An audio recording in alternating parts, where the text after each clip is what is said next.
Hey, Sean, how are you? Good, Brian. How about yourself? Well, thanks. So we were just waxing a little bit as we're wont to do, and we decided today we're going to talk a little bit about sales tricks and the stuff that, well, I guess for lack of a better way to say it, or let's be aggressive and say the scumbag tactics that just don't work. Well So, said. um, and I've had tons of experiences here, but I think there's an underlying premise behind all of that, and that is, and we've said this before, people do business with folks they like, know, and trust. So let's talk about, I mean, first things first, all the places where folks don't get that. So true. And I feel like the epitome of this experience we're talking about is that like used car salesperson kind of persona where it's just gross and feels slimy. And it's not the experience anyone wants to have. In fact, most people don't want to go through it as a salesperson either. And I think one of the bigger misconceptions is people feel like they have to, or that that's how sales is done. But it really doesn't have to be that way. In fact, a lot of data points to like people with the kind of personalities that are good at listening, as opposed to just speaking or talking or vomiting stuff all over people, do a lot better in sales than those that are trying to push some type of an agenda. So I think the approach most people take is wrong. And I've got plenty of examples of that. Have you experienced that as well? Yeah. I mean, I think you talked about this in a short a couple weeks ago about the LinkedIn like new friend requests that are like, hey, we do similar stuff. We should be friends. And then you're like, okay, well, I can get behind that. Let's take a look. And the moment you hit accept, right, you get the like, but as a Word friend of salad. mine, right, you know that I do all of these really, really great things and we should talk. And you're like, no, no, that's not going to work. And you see this kind of stuff all the time. You say you've got a recent example of this, yeah? I do. Yes. LinkedIn is one of the worst offenders when it comes to this. It's the, and it, I'll talk about what people do wrong, in my opinion, but my inbox or whatever is just full of connection requests of people selling stuff. And they always lead with, hey, you buy this. That's how I summarize it. And like, in what world does anyone want to be approached in that way? Have you ever had an experience where someone came to you and was like, hey, you need to buy this? And you were just immediately like, oh my God, I'm so glad you just like came to me and offered me that. Here's my money. Has that ever been a response you've had when anyone approaches you that way? Yeah, absolutely not. It's like one of those things. I was talking to somebody on one of the episodes. I forget where it exactly was, but um, those guys when you're walking around in the city, any major metro, Oh yeah, of you course. walk around and there's dudes handing out like the little flyer thing for the local mattress place, and you're Yep. like, no, man, I was on my way to get coffee, but now that I've got this flyer in my hands, I'm carrying a mattress home. Like this is the answer, right? So On my true. back. Like I think this is where a lot of folks get it wrong. And we've talked about random acts of marketing in the past or Yeah. random acts of salesmanship. And the short answer is the you have to do business or people choose to do business with the folks they like, know, and trust. And the Yep. moment you start doing stuff like this, you erode your trust factor immediately. Well said. As soon as you fracture that trust, man, it's like, you only get one chance at a first impression. That chance is gone now. And like they have set in their mind who you are. And good luck overcoming that now. Like I think a lot of sales folks are acting like we have an unlimited number of prospects we could continuously spam. But like as you start selling increasingly more expensive services or bigger ticket products and services and stuff like that, then that pool is somewhat smaller. Sure, there's plenty of people, but you shouldn't be going out of your way to disturb people and annoy them. Like, how does that help? And then as you get more niche as well, too, the industry talks, man. So like if you're not behaving yourself or approaching this in the right way, you're going to get a bad reputation. And it doesn't just affect you. That's the other thing. That's like the heartbreaking part of this is like you can come in and spam people for days, right? That's one thing. So you can ruin your reputation, but you can also soil the reputation of your entire organization as well, too. Other people that work with you, the Or your brand in industry. general. Totally. The industry ends up getting a bad name, right? Like for the longest time, who's wanted to like go buy a car? You know what I mean? It's like I led with that example in the beginning, the used sales, whatever, the used car salesperson kind of approach. No one wants to buy a car. That literally created some of these new companies because that experience was just so bad. You see it a lot, right? This is where I think there's tons of opportunity as well, because you have a marketplace in general that is highly sales resistant, right? So you mentioned how this kind of tactic just ruins it for everybody in a way. Now everyone's super nervous about letting their guard down or trying to start a new relationship because they're worried they're going to get sold to. That whole kind of conversation, though, you can get around it, right? You can get around that level of fear when you start with a different sort of pitch or a different offer. And this is where the podcast chef stuff comes in, really. And that is, people want to be guests on a podcast. When you give somebody something of value out of the gate, and this is the other, like, another tactic they use in the car dealerships. And I hate to go back there as like well, they do something cool and interesting, but from a psychological perspective, one of the very first things they do in the sales process at this car dealership is they try and give you something. They try and give you a cup of coffee. They try and give you a biscuit or something where you are immediately like, oh, well, that was nice. And then you give them, tens of thousands of dollars for a vehicle because that innate desire to reciprocate. Now, that's a kind of an icky tactic or technique sometimes if it's done poorly. But you'll see in things like when you offer somebody a spot on a podcast, they're super eager to help you out. Not necessarily buy your stuff, but help you out.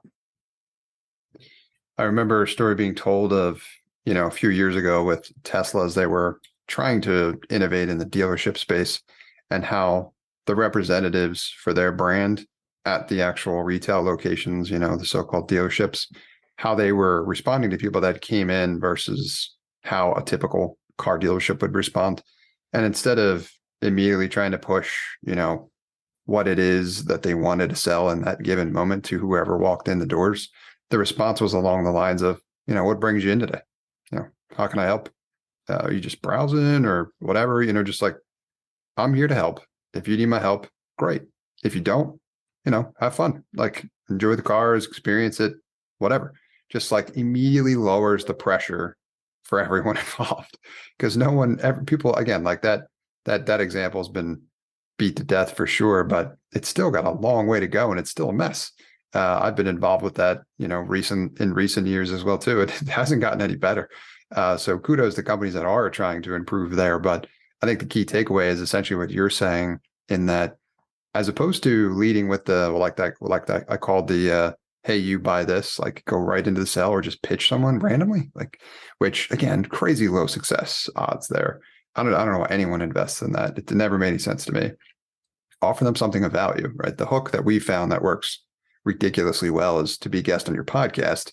And that does double effort as well too, because it's a great way to ultimately invest in creating great organic marketing content. It's very efficient and all that kind of stuff as well too, especially if you have a partner like Podcast Chef or someone to help you with all the other pieces of managing a show. But it doesn't have to be podcasting, but it should be something other than, hey, you buy this, right? There's a ton of other things you can offer people. You want to guest blog, do you want to be involved in a research project? Like, do you want to be, on this video or whatever? Just like something else. Like, I'd really encourage folks to introduce one extra step. The only stuff I ever really look at or respond to is someone offering something about me, or someone who isn't talking only about themselves. Because if you're just talking about yourself when you're reaching out to somebody, what's in it for the other person? Yeah, you have to move past like the straight pitch, and you have to move past the features and benefits conversation and into the relationship-based selling conversation. And the relationship-based selling says, hey, listen, I want to learn more about you. I would love to tell you more about me. And we can see how we can leverage each other's resources to better enable both of us to be successful. It's very, very difficult, though, to do that without sort of having something to give up first, right? And so that platform access to a podcast or to a YouTube channel or to the blog readers or things like that, those are all great ways to get past that whole like, hey, I don't know exactly what to offer you, because folks will turn those guest spots or that access into kind of mentally whatever they want. It's a very flexible thing to interpret for as a participant, right? Because you can control how you appear on a podcast, which is really interesting. Totally. And I want to play devil's advocate here a little bit because I'm sure some folks that may be listening in, especially those sales folks, which again, I respect the hustle. But if I'm thinking from their perspective about the like, don't go directly into the pitch, they might be thinking that that's more efficient, right? Because a lot of sales content out there, and I understand why it talks about this, speaks from the perspective of like, I don't want to waste my time with someone if they're not ready to buy or they don't want to buy or whatever. I get it. I feel like you're missing a bigger opportunity, but from their perspective, and if they're thinking along those lines, I want to ask you that question, and then I'd love to give my response as well too. For the people thinking along those lines, where they want to skip those steps, go right to the sale to see whether or not there's any opportunity there. I want to get your take on like if you agree with that. Do you feel like that's a flawed approach? Anyway, some context on that I think would be cool for people to hear from us. Yeah, I mean, when you look at your own experience, right? I mean, the easiest check here, to be honest, is just look into the stuff you really sort of lean into, right? Do you lean into that conversation when somebody comes at you with something that that they're interested in profiting by, and you feel like a piece of meat, right? Do you go for that? So true. And the answer is no. I think this is what's the phrase is everybody likes to buy, but nobody likes to be sold to, right? Exactly. So when I go at any of these conversations personally, it's very much like I want to pull. I want to be in charge.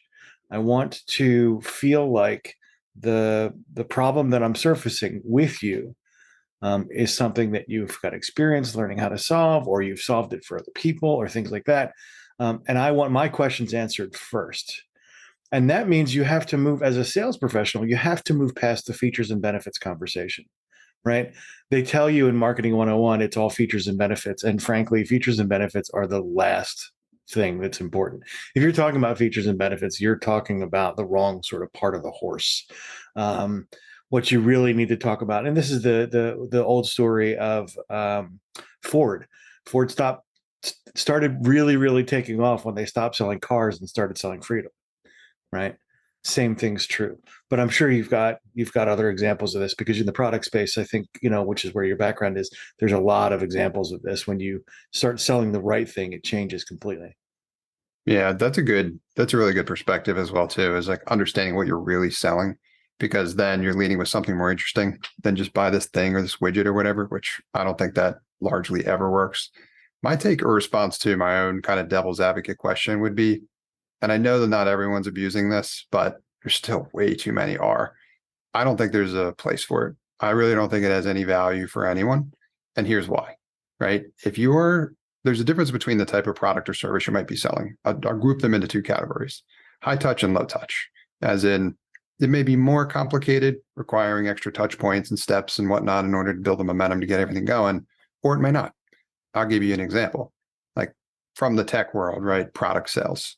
You've got a Salesforce, which is a software that can pretty much do anything. As such, it gets really complicated for figuring out who you need to help with what, right? The company's huge, million combinations of like what they can do. And it's complicated for folks to not just understand how, what it does and how it can help them, but how to use it, right? So there's a lot involved there. So that's one category. The other one is low touch. You've got products like Calendly, for example, right? Calendly's got a pretty narrowly focused problem that they solve, and people know when they need it, right? If you need help with like asynchronous, you don't want to go through the like calendar rodeo thing over email back and forth a bunch of times. Calendly will help you solve that. Just give someone a link and they can check your schedule and pick a time when they have mutual availability. So if you think about it in terms of those two categories, right, one of those needs a lot more help than the other, and that's the high touch one. The low touch one, not so much, really, right? Like usually we know when we need something like that. We might Google, do some research, whatever, but we land on the website, and a well-written website for a product like that, that is the sales process, in my opinion. Like that's explaining to me what it is, what it does. And as such, I don't need someone to lead with it. It probably doesn't even make sense because the product is relatively low cost. So numbers might not even be there to pay people to push this on folks, but you more than likely don't need that, right? So I think it's basically neutralized in that world.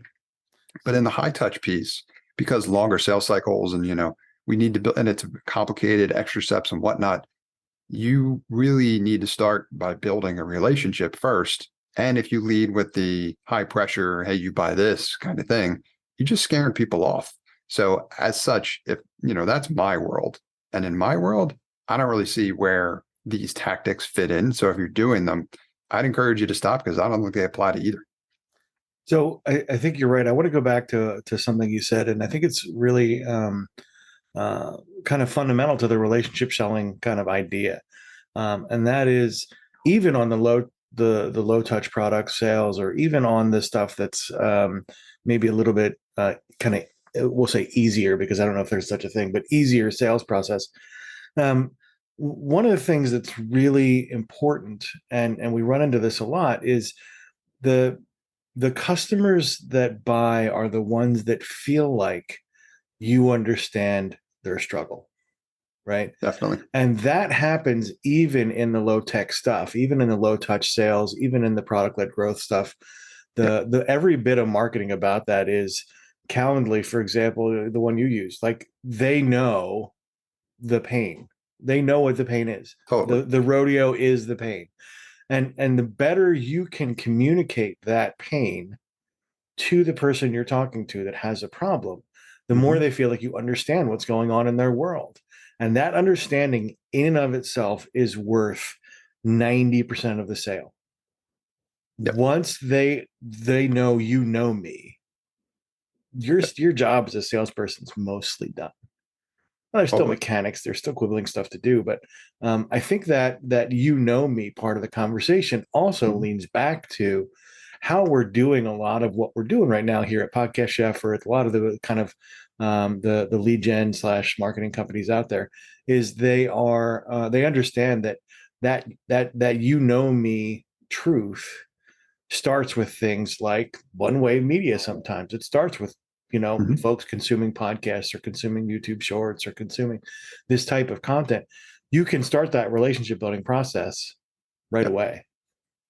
And that's a great example too, right? Because there's nuance to this. Some folks I feel like are trying to like shotgun spray, find out who will buy this thing because they don't know that, right? They don't understand calendar rodeo problem level detail for their product or service. And I still think that that's the wrong way to go about it. Really, you should be doing more research than you should be doing sales. But at least I can understand what it is you might be trying to do, but it's still not going to work. I want to, however, transition that to another thing that, from a sales tricks perspective, I feel like doesn't work and only makes the problem worse. And that's the length of the messages people are sending, right? Some of them are sending at least hundreds, some thousands of text and content in these messages, where it's paragraph after paragraph after paragraph in one message. And it's like, in what world do you live in these days? Like in a world where digital shorts are the thing that is blowing up. Like, what are you missing about the key word in that phrase, short? Where you think that like a longer message is going to get me a higher response rate. It's really not necessary. Like, we live in a bite-sized world, attention spans are measured in nanoseconds. Everybody's busy all the time, especially after the pandemic.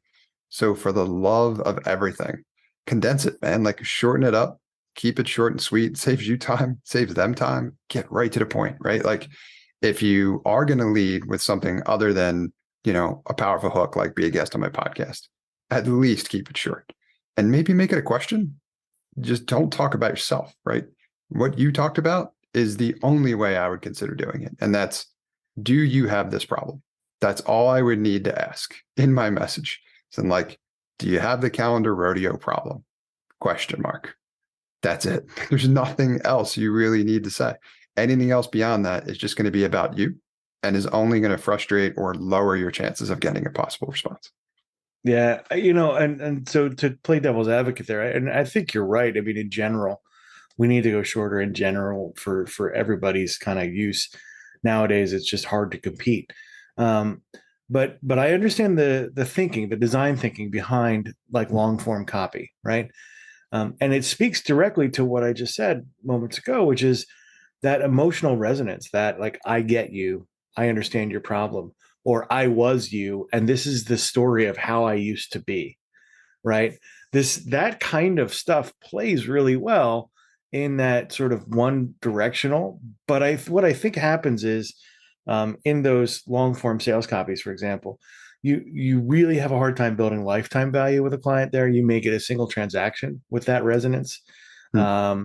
Because more often than not, that a lot of that stuff's like a magic pill kind of thing. So people are like, Yeah. oh yeah, buy this magic pill. You've seen it. I'm sure if you're like me, you're falling for it. Like, oh, this story, that's exactly, dude, that guy knows what I was thinking. Exactly. He was like there in my head. You buy the thing, it's shelfware, and 10 minutes later, you're looking at the next long form sales copy. So I get it. Yep. It's definitely not a great technique. But I think I understand the why of it. Is there a way to do the same thing in a short environment to get that resonance out in that kind of emotional understanding about, hey, I've been there, I've seen your thing, I've been in that place, and communicate that in 60 seconds or less? Good question. I'll come back to it, but I want to speak to your point about the value of long form content and copy. And for sure, I would just say there's a time and a place. And it's definitely not the first touch point. As in, if you're like reaching out with long form copy, Right. I never read it. It could be, here's the details of all the money I'm going to wire you for free. I'm still not going to read it because it's just too much. It takes me too much time. And as such, there could be nothing but value in there, but I won't read it in that format, right? If I don't know you, don't have a relationship with you, I'm just going to skip it. So that's why I encourage folks to keep that first touch point as short and sweet as they can. And that's why, like when we're doing what we do for our clients at Podcast Chef, we lead, we open conversations with folks in their target market for them with, do you want to be a guest in our podcast? Like, we see you're a leader in X, Y, and Z. Do you want to be a guest in our podcast? Like, we'd love to talk to you about that on the show. And that's why we get a ridiculously high response rate to that, right? Because number one, it's about them. Number two, it's offering them something of value. And number three, it's very, very short, right? So all three of those are very different than almost all of the inbound stuff I get from all sources, email, LinkedIn, all these platforms, 99% of which I just purely ignore. So yes, there definitely is a time and place for long form content. And I would say at least, wait till step 2, maybe step 3. Like, wait till you start getting questions, right? Because you don't really know what to write about until you know what they're thinking. You don't even know if what you're providing is relevant, right? If I'm trying to sell used cars to somebody who lives in the city and doesn't need a car, all of that effort is purely wasted. Right. Even if they're like, this is a really cool idea, or they respond positively to your message or whatever, and they're like, but I don't need a car. And it's like, all that time is gone, right? So you don't really know. A lot of the stuff feels very random, like we talked about, like random acts of marketing and whatnot. So just keep it short and sweet, offer value, right? And then engage from there, right? But as appropriate, right? So as they have questions, objections come up, right? Or if you're writing something for a landing page, but like Calendly does, like your buyer through and through, and their objections and whatnot, makes for great like FAQ section. You can help them make progress throughout the journey of, do I really need this? What is this going to help me do? What's the ROI of this going to be? And that's where I think the long form copy really shines. I agree. Well, nice talking to you again. Thanks for your time. Of course, man. Anytime. Thanks for listening to this episode of The Consulting Trap. If you have suggestions for future episodes or would like to be a guest on our show, please send me an email at brian@podcastchef.com. That's BRIAN at PODCASTCHEF.com. Before we go, we'd like to thank the sponsor of our show, Podcast Chef. Podcast Chef helps turn ordinary podcasting into a revenue-generating lead magnet for your consulting business. Our Podcasting Done For You service takes away the headache of starting up and running your own podcast. Reach out now to take advantage of our 30-day money-back guarantee. Visit us at podcastchef.com to find out how our team of experts can help you leverage podcasting to take your business to the next level.